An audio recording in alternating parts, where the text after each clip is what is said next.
नमस्कार। यात्रा वृतांत सुनने वालों को गोवा का भ्रमण करते हुए गोवा के जनजीवन से रूबरू होते हुए अब हम आज सुनेंगे वापसी गोवा।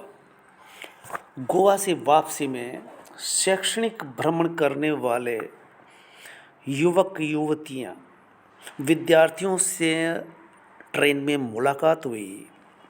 आप इसे सुनेंगे, इसके बाद में अपनी टिप्पणी करने वाला हूँ। यादें यादगार हो जाती है न केवल इसलिए कि हम मशहूर पर्यटन प्रदेश से लौट रहे हैं, अपितु इसलिए कि गाड़ी छूटते छूटते भी हम गाड़ी में सवार हो जाते हैं। बड़ी राहत मिलती है जब गाड़ी हर हाल में इसलिए छूट जानी थी कि हम गलत स्टेशन की तरफ बढ़ रहे थे और गाड़ी पहले वाले स्टेशन से छूटने के बाद वहाँ ठहरनी ही नहीं थी। कितना बड़ा ब्लंडर होने वाला था हमारे साथ। हम बाल बाल बचे थे, वह भी इसलिए कि जहाँ समय पर न पहुँचना भी ठीक ही होता है। नंद जी के जुनून के आगे नियति ने भी जैसे घुटने टेक दिए हो। मैं दंग रह जाता हूँ जब नंद जी का प्रॉपर्टी प्रेम नशे की हद तक चढ़ा हुआ पाता हूँ। कंपनियों के प्लानों से हो न हो डिसूजा का प्रस्ताव ऊपर हो, न जाने ऐसा हो जैसा दस्युओं में भी देखने को नहीं मिल सका हो। जिस चाहत ख्वाहिश को लेकर गोवा आना हुआ, जो पहले से ही मन में नक्शा बन चुका होता है, उसकी खोज में भटकना ही पड़ता है। हम अक्सर बंद आंखों से सपना देखा करते हैं और कुछ लोग खुली आंखों से देखा करते हैं। खुली आंखों के सपने पीछा करवाते हैं जब तक कि वे हासिल नहीं हो जाते। क्रोन हाउस, अदिदादी Goa, Tata house, blues axis और एबीएसी और भी ऐसी प्रॉपर्टी बेचने वाले 6 दिन तक देखी जाती है। फिर से एक और पुनः पुनः कि इसमें नहीं है वो बात जो मेरे दिल में है, ये वो चित्र नहीं है जो मेरी कल्पना में बना है या जैसा वे सपना देख रहे होते हैं। जब तक गाड़ी लेने नहीं आ जाती तब तक डीलर से बराबर संपर्क में रहना, और जब गाड़ी में होते हैं तब वो प्रॉपर्टी दिमाग में आकार लेने लगती है, अपनी कल्पना में बनती रहती है एक तस्वीर। जब तक कि वह साइट नहीं आ जाती तब तक मन में उसका आकार बनता रहता है। एक दिन ऐसा हुआ कि टाटा ग्रुप की गाड़ी आने में समय अधिक लगा देती है। घंटे दर घंटे यूं गुजर रहे हैं। सुबह से कितनी ही देर से इंतज़ार हो रहा है। 10 बजे एकदम तैयार होकर बैठ जाते हैं। उधर से गाड़ी भेजे जाने के आश्वासन मिलते रहते हैं। कुछ देर इंतज़ार कीजिए, गाड़ी पहुंच ही रही है कि टेक बार बार सुनाई पड़ती है। एक कॉल जिसमें लोकेशन पूछी जाती है, तब भी 2-3 घंटे गुजर जाते हैं। जब लगा कि टाटा वाले शायद गाड़ी नहीं बेच पा रहे हैं तो दूसरा ग्रुप आदिदादी गोवा से बात की जाती है। लंबे इंतज़ार के बाद एक कॉल आता है और एग्जैक्ट लोकेशन पूछी जाती है। मीरामार LIC गेस्ट हाउस बताकर गेस्ट हाउस से नीचे उतर आते हैं, लेकिन गाड़ी नहीं आती तो मोबाइल करते हुए हम पैदल चहलकदमी करते हुए आगे बढ़ते हैं। उडुपी रेस्टोरेंट तक आकर ठहर कर लोकेशन फिर बताई जाती है। टैक्सी वाला बताता है, मैं मीरामार चौराहे पर हूँ, आप किधर हो। चूँकि मीरामार चौराहे से 6 रोड निकल रहे हैं, सो एग्जैक्ट जगह होटल की लोकेशन जिसके सामने हम खड़े हैं बताई। बड़े इंतज़ार के बाद टैक्सी गाड़ी आती है। नंद जी ड्राइवर पर गर्म हो जाते हैं। गर्मा गर्मी में ही गाड़ी पर सवार हुए। मैं आगे ड्राइवर के बगल में बैठकर उससे बातचीत कर उससे सामान्य बनाने लगता हूँ। बस स्टैंड तक पहुँचते पहुँचते नंद जी के मोबाइल पर ड्राइवर का कॉल आया, सर आप कहाँ हो। मैं मीरामार आ गया हूँ। आप कौन बोल रहे हो। हम तो गाड़ी में ही हैं। सर गाड़ी तो अब आई है, आपको किसने भेजा है। डीलर का नाम पूछा हो सकता है दोनों ने भेज दी हो। कुछ देर ड्राइवर डीलर से बात होती रही और बात साफ होती है जब हम गाड़ी ड्राइवर की आने वाले ड्राइवर की से बात कराते हैं। बड़ी उलझन के बाद बात साफ हुई। कोई आधा घंटे में दृश्य साफ हो सका कि दूसरी गाड़ी अदिदादी गोवा की है। आपका बहुत इंतज़ार किया लेकिन आप नहीं आए, तो अब हम दूसरी पार्टी की साइट पर जा रहे हैं। आज हमारे पास समय नहीं है। इतनी देर बाद नंद जी राहत की सांस लेते हैं। माथे पर आ चुके पसीने को पोंछते हुए बोले, यार ऐसी ठंडी नहीं कर रहा है। संयोग ये रहा कि दोनों साइट आसपास ही है, ऐसा ड्राइवर बतलाता है। हम सोचे कि तब तो आज ही हम अंदाज़ा लगा लेंगे कि उसे देखने की ज़रूरत भी है कि नहीं। कई मोड़ लेते हुए गाड़ी साइट पर पहुंचती है। टाटा ग्रुप की योजना काफ़ी बड़ी है। 6 मंजिला, चारों तरफ फ्लैट बने हुए हैं। पूर्व साइड से समंदर दिखता है। इसी साइड को नंद जी पसंद कर लेते हैं और उसी साइड को देखने के लिए बोल देते हैं। टॉप पर स्विमिंग पूल, योगा सेंटर और रेस्टोरेंट है। प्रॉपर्टी के बीच में बड़ा स्विमिंग पूल है, कम्युनिटी हॉल है, जिम है, लॉन है और नीचे आधुनिक कार पार्किंग है। लिफ्ट पार्किंग तक जाने वाली है। छोटा सा लेकिन हरा भरा बगीचा है। बगीचे में खजूर, छोटे पौधे और घास लगी हुई है। डीलिंग एजेंट व अभियंता हर कोण से योजना को समझाता है। तीनों पति पत्नी और बेटा बड़े ही ध्यान से योजना को देखते और सुनते हैं, इस कदर की जैसे यही योजना फाइनल होनी है। किस तरह से लेन देन होगा, फाइनेंस का क्या माध्यम रहेगा, जैसे तकनीकी सवाल नंद जी करते हैं। डीलर फिर माध्यम और रास्ते बताता है। चाय पानी करने और घंटे भर बिताने के बाद डीलर अंतिम रूप से जानना चाहता है कब तक पेमेंट कर देंगे। इस पर नंद जी कुछ समय मांगते हैं। और भी साइट देखी है, सभी का मूल्यांकन करेंगे। आपके बगल में अदिदादी गोवा भी संपर्क में है। इस पर डीलर को अवसर मिल जाता है ये बताने का कि टाटा का नाम है सर। या तो टाटा काम करता ही नहीं, करता है तो यूनिक करता है। आप देख रहे हो क्वालिटी क्या है, सुविधाएं देखिए, ये सब जारी रहने वाली है। फर्स्ट क्लास सेवा देने का वादा टाटा करता है। जहाँ तक अदिदादी गोवा की बात है तो वह भी अभी ज़मीन पर है, काम चल रहा है, न जाने कब खड़ी होगी। नंद जी जोड़ते हैं, हाँ यह तो है, वह अभी बन ही रही है, टाटा का मुकाबला नहीं है। मिसेज नंद भी बोल पड़ती है, योजना अच्छी है टाटा की। दोनों एक ही स्वर में बोल पड़ते हैं। साइट से वापसी दूसरे रास्ते से करता है ड्राइवर। मोड़ पर मोड़, हरा भरा जंगल एकदम मुख्य रोड से आकर मिल जाता है।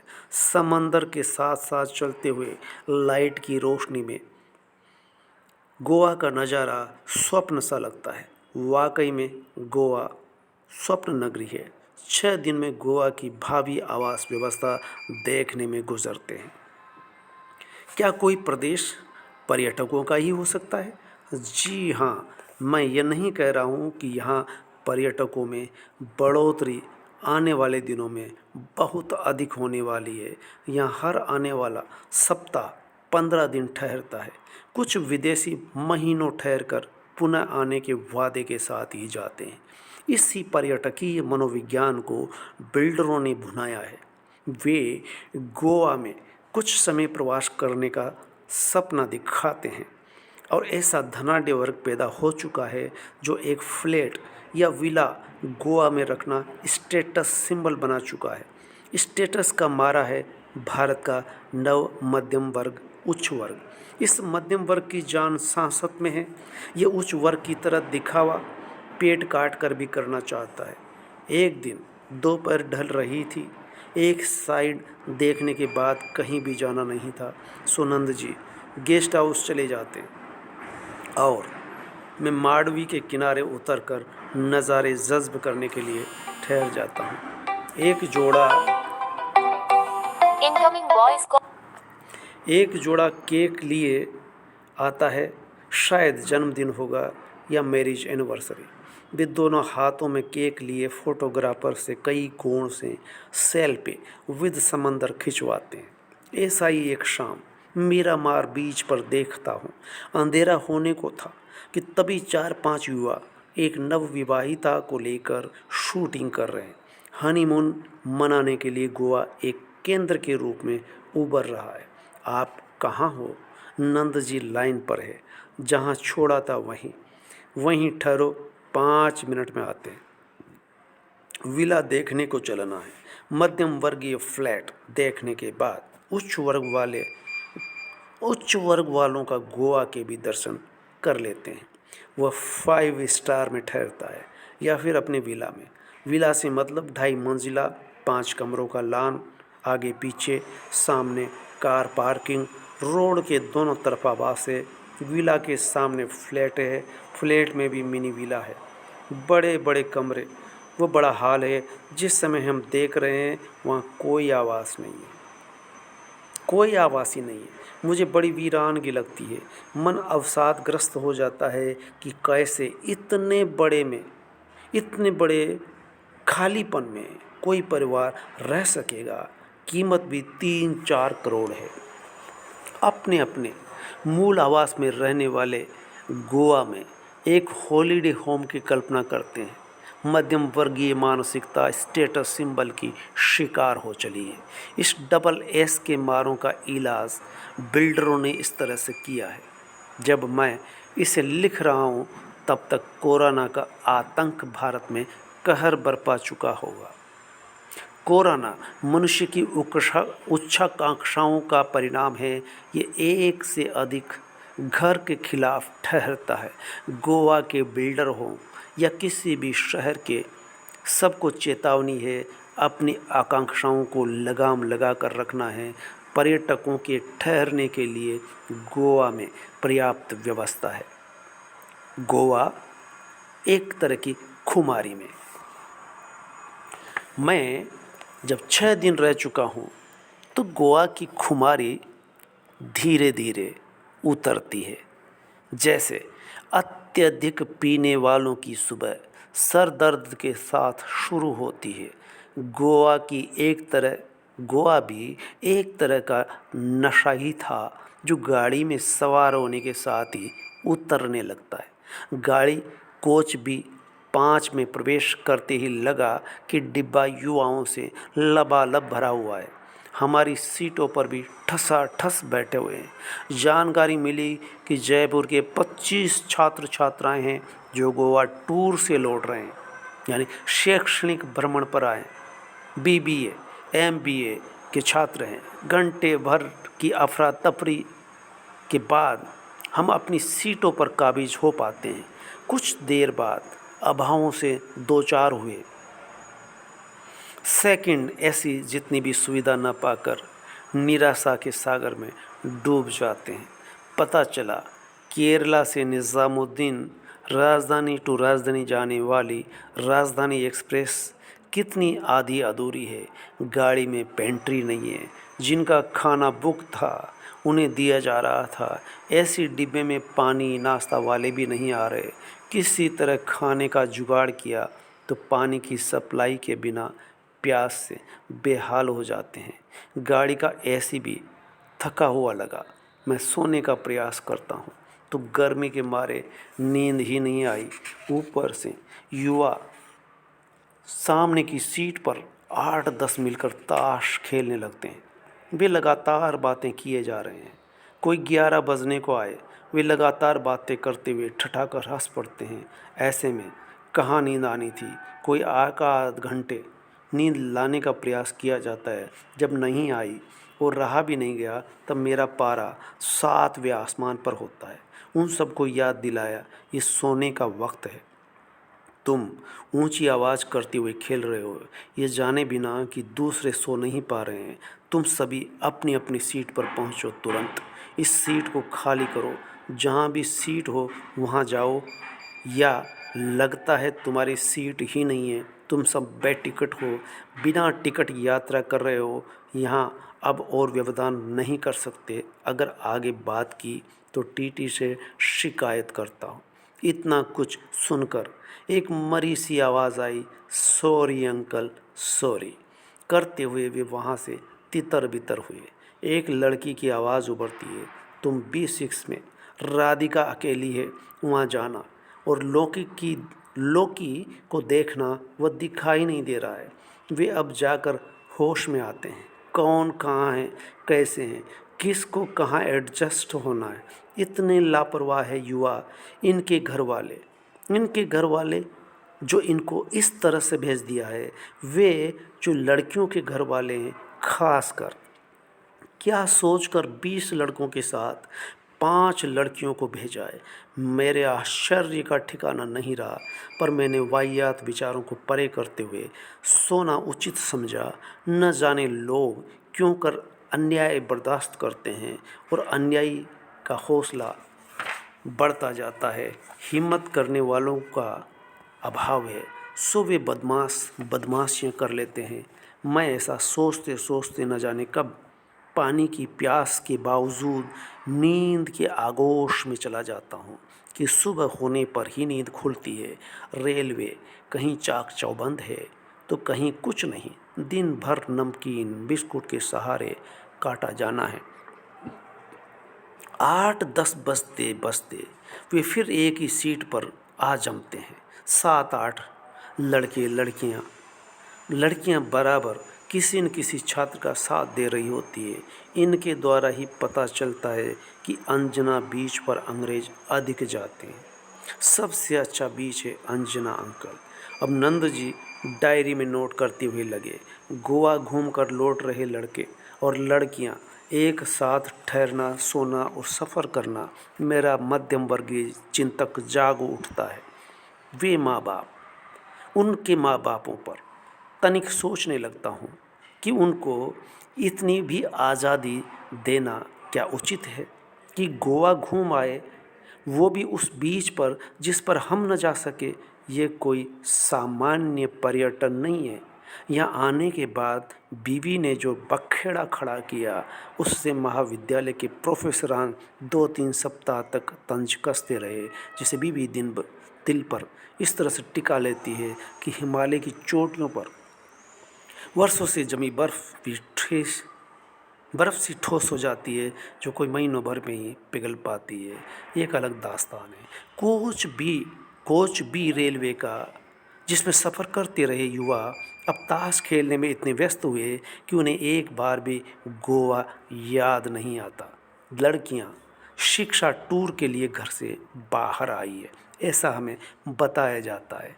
ये मुझे ठीक से पता है, लेकिन गोवा में एजुकेशनल टूर क्वेश्चन मार्क, वे एजुकेशनल टूर कह रहे हैं। गोवा भ्रमण में शिक्षा का कौन सा पक्ष हल होता है। मेरे यहाँ टूर और शिक्षा का सवाल सिर उठाने लगता है। शिक्षा किस तरह से युवाओं को शिक्षित कर रही है और युवा कैसे शिक्षित हो रहे हैं, घर वाले नहीं जानते हैं कि उनके लड़के लाड़ले शिक्षा के नाम पर यात्रा भ्रमण में क्या पा रहे हैं या नहीं, उन्हें नहीं मालूम। और न ही शिक्षा नीति नियंताओं को। अब जब पर्यटन क्षेत्र में जाने की इजाज़त ली होगी तो क्या कहते हुए उन्हें ये भी पता होना चाहिए कि वे आखिर तफरी करने के सिवा, मौज मस्ती के नाम पर आवारागर्दी के सिवा क्या हासिल करने वाले हैं। आवारगी का ही दूसरा नाम है पर्यटन। ऐसे पर्यटक कम ही होते हैं जो जीवन को व्यापक पैमाने पर समझने और काम से एक रस तखान को जीवन को व्यापक पैमाने पर परखते हैं। काम से एक रस थकान से चूर हो या थकान को उतारने के लिए पर्यटन करते हैं। मैं लगभग गोवा टूर के नशे से बाहर आ चुका होता हूँ। नई जनरेशन जिसका उद्देश्य गोवा मौज मस्ती का अड्डा भर है, 21वीं सदी की युवा पीढ़ी के लिए ये स्वर्ग है। सरकार केंद्रीय हो या राज्य की, केंद्र सरकार हो या राज्य सरकार, उसका मोटो भी पर्यटन को बढ़ावा देना है। पर्यटकों को पीने, रहने और खेलने की पूरी सारी सुविधाएं जुटाकर हर साल नए पर्यटकों को आकर्षित करना है। गोवा सरकार की सारी इकोनॉमी पर्यटन पर आश्रित हो चली है। ऐसे में किसको चिंता है कि गोवा में बिल्डर बेवजह हरियाली उजाड़ कर कंक्रीट के जंगल खड़े कर रहे हैं।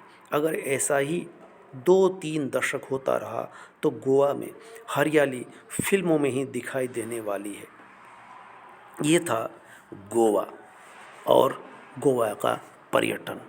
और जयपुर से युवक युवती, विद्यार्थी, MBA BBA वाले शैक्षणिक भ्रमण के लिए पहुंचते हैं और उस बीच पहुंच जाते हैं। उस बीच में अंजना बीच, जिसका नाम भी हमें 1-2 बार सुनने को मिला, बल्कि गोवा वाले भी इसका नाम लेना उचित नहीं समझते।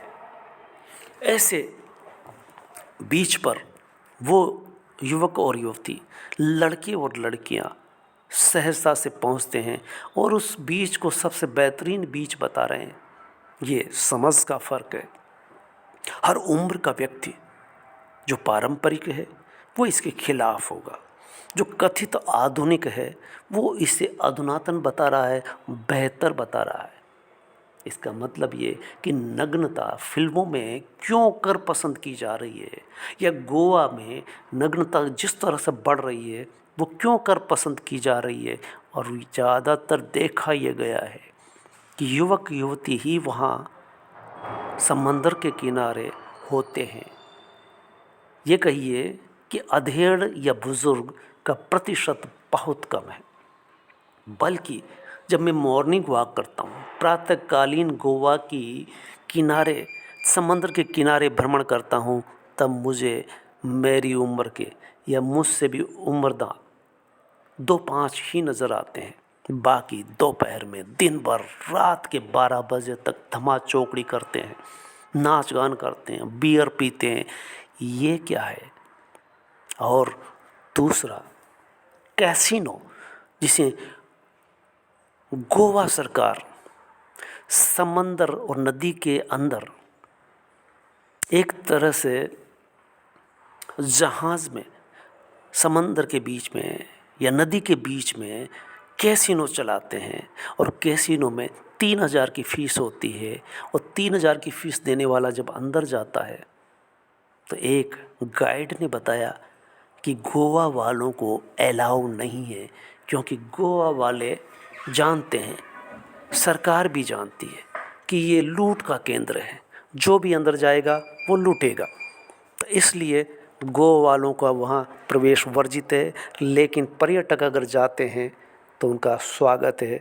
बल्कि ये कहें कि टैक्स सरकार को जो मिलता है, ठीक वैसे ही जैसे शराब पर टैक्स से सरकारें चलती है, सरकार टैक्स लेती है इसलिए शराब बिकती है। लेकिन उस शराब से कितने ही परिवार, युवा बर्बाद हो रहे हैं, इसकी लोक कल्याणकारी सरकारों को कोई चिंता नहीं। लोक कल्याण लगता है अब पुरानी बात हो चली है, काल्पनिक बात हो चली है। व्यवहार में ये देखा गया है कि लोग बर्बाद हों सरकारों की बला से। सरकार अपनी सीट बचाने के लिए लोक लुभावन योजनाएं, लॉलीपॉप देती है और ऐसी ऐसी योजनाएं, छूट, बिजली छूट, बिजली का बिल की छूट या बिजली बिल से मुक्ति, और इसी तरह से कई ढेरों लॉलीपॉप दे करके अपनी सीट को बचाने वाले अब उनसे लोक कल्याण की उम्मीद करने के बजाय कैसीनो और शराब से सरकारी आय बढ़ती रहनी चाहिए। यही उनका मकसद है। धन्यवाद।